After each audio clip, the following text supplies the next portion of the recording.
ഒരുത്തം വന്നിട്ട് നിങ്ങൾ കേൾക്കാൻ വേണ്ടി നിങ്ങൾ അടുത്തിരിക്കുന്ന ആളോട് നിങ്ങൾ കേൾക്കുന്ന പോലെ കുറച്ച് ചീത്ത വാക്കുകൾ പറഞ്ഞു കഴിഞ്ഞാൽ എങ്ങനെയുണ്ടാവും? അപ്പോൾ ഗൈസ്, എനിക്ക് ഇങ്ങനെ ഒരു അനുഭവം ഉണ്ട്. അത് ഞാൻ നിങ്ങളോടൊന്ന് ഷെയർ ചെയ്യണമെന്ന് വിചാരിച്ചു. അപ്പോൾ ഞാൻ എൻ്റെ കഥ തുടങ്ങാം. ഈ കഥ കേട്ട് കഴിയുമ്പോൾ പല പെൺകുട്ടികൾക്കും അവരവരുടെ ലൈഫ് ഈ കഥയായിട്ട് സിമിലറായിട്ട് എവിടെയെങ്കിലും തോന്നാം. അത് സ്വാഭാവികമാണ്. അപ്പോൾ ചെറുപ്പം മുതൽ ഒരു ഗ്രാജുവേറ്റ്, പോസ്റ്റ് ഗ്രാജുവേറ്റ് വരെ അപ്പൻ്റെ അമ്മയുടെ കൂടെ അനുസരിച്ച് നല്ല കുട്ടിയെ വളർന്ന കുട്ടി പെട്ടെന്ന് ഒരു ദിവസം ജോലി കിട്ടി മുംബൈ പോലുള്ള വലിയ നഗരത്തിലോട്ട് പോകുന്നു.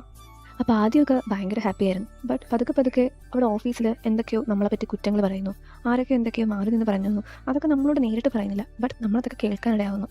അപ്പോൾ നമ്മളത് കേൾക്കുമ്പോൾ എന്നെപ്പോലെ ഒരാൾ സ്വാഭാവികമായിട്ട് തിരിച്ച് പ്രതികരിക്കും. അപ്പോൾ ആദ്യ കാര്യങ്ങളിൽ തിരിച്ച് ഞാനും പ്രതികരിച്ചിരുന്നു. അങ്ങനെ എനിക്ക് സംഭവിച്ചിരുന്നു. ബട്ട് എനിക്കിപ്പോൾ മനസ്സിലായി, പ്രതികരിച്ചിട്ട് കാര്യമില്ല. അപ്പോൾ ഇന്ന് എന്നോട് ഒരുത്തൻ ഞാൻ കേൾക്കാൻ വേണ്ടി എൻ്റെ അടുത്തിരിക്കുന്നവനോട് ചീത്ത വാക്കുകൾ പറഞ്ഞിട്ട് ഞാൻ തിരിച്ച് ചെറിയൊരു പുഞ്ചിരി കൊടുത്ത് എനിക്ക് അത്രയും ചെയ്യാൻ സാധിച്ചു.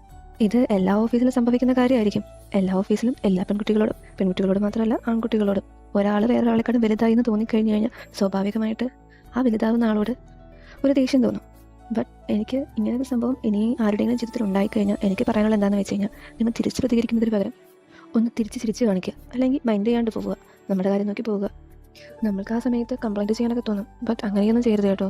കാരണം ഭാവിയിൽ അത് നമ്മളെ തന്നെ ബാധിക്കും. നമ്മൾ അറിയാണ്ട് നമ്മൾ ഏത് കമ്പനി മാറിപ്പോയാലും അത് നമ്മൾ പിന്തുടർന്നുകൊണ്ടിരിക്കും. Okay guys.